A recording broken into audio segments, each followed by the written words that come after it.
我醒了。正好，将衣服松松，领口系得那么紧，其他处我都涂不到。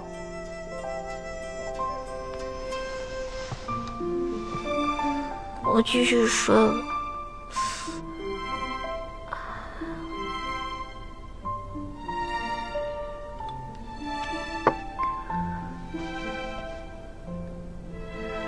你这是怕我对你做什么？你都伤成这样，我能对你做什么？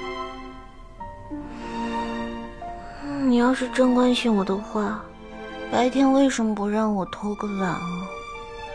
现在才过来跟我说这些，谁知道是真的还是假的，还是在戏弄我？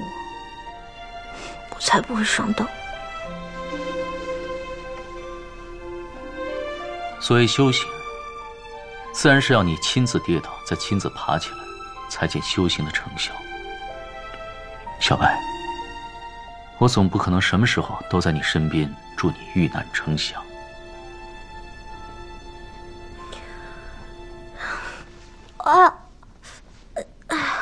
说的好像我就跟个脓包一样。我在掉进这个梵音谷之后，没有你我不一样活得好好的吗？还这样说我，甚至遇到你之前我都没怎么受过皮肉苦，我进来这一身的淤伤还不都是你折腾出来的？没有我的天罡照护着，在你掉进梵音谷口时就已经粉身碎骨了，也无需指望我来折腾你。那还不是因为小燕她有情有义垫在我。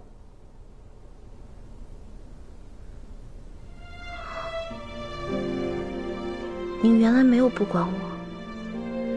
天罡罩对于尊神而言有多重要，早有所耳闻。你一直将它放在我身上保护我，那它现在在哪儿？我是说，它保护我这么久，我已经很感激了。但这么贵重的东西放在我身上，实在是不稳妥，还是应该取出来还给你。还给我做什么？这东西只是我仙力的衍生之物，待我羽化，自然灰飞烟灭。羽化？你也会羽化？为什么会羽化？如果一定要羽化，是什么时候？天地启开以来，还没有什么劫难会危及到四海八荒的生灭。如果有，那这一天就是我羽化之时。不过这种事，起码要再过几十万年，你也不用现在就担心的哭出来。我才没有担心。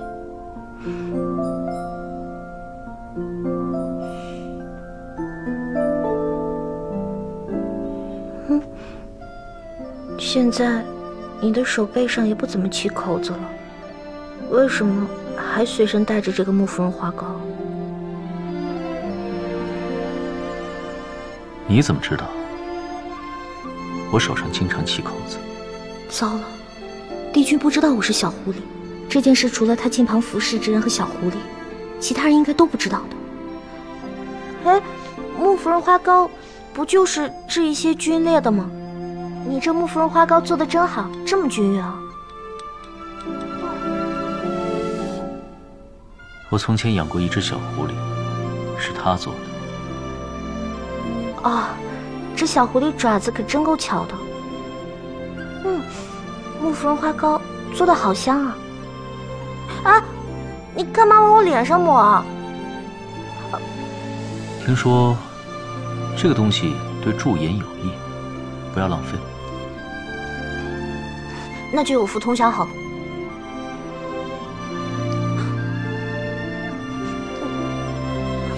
啊！还想往我脸上抹？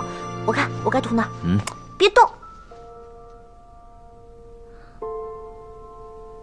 这就是世间最尊贵，我曾经最为崇拜的神奇——东华帝君。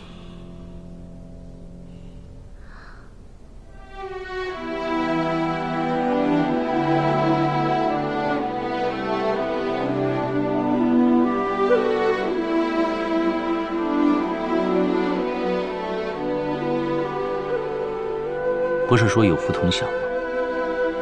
怎么不图了？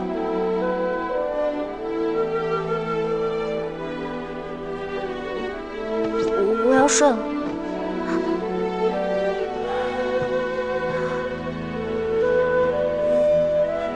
你不洗洗再睡吗？我明天起来直接洗棉被。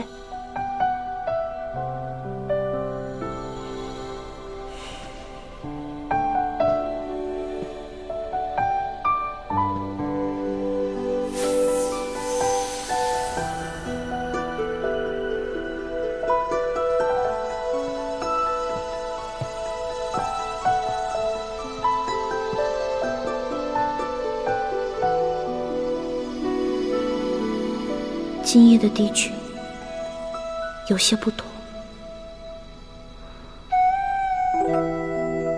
啊！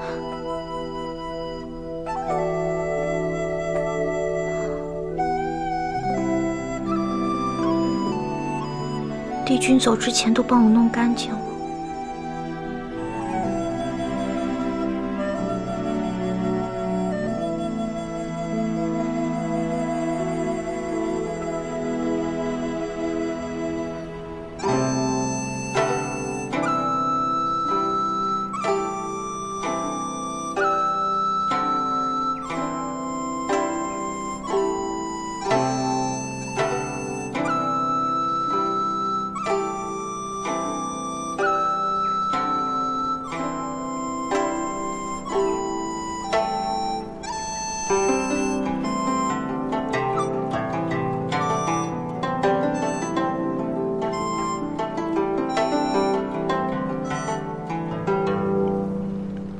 帝君为何突然变了节奏？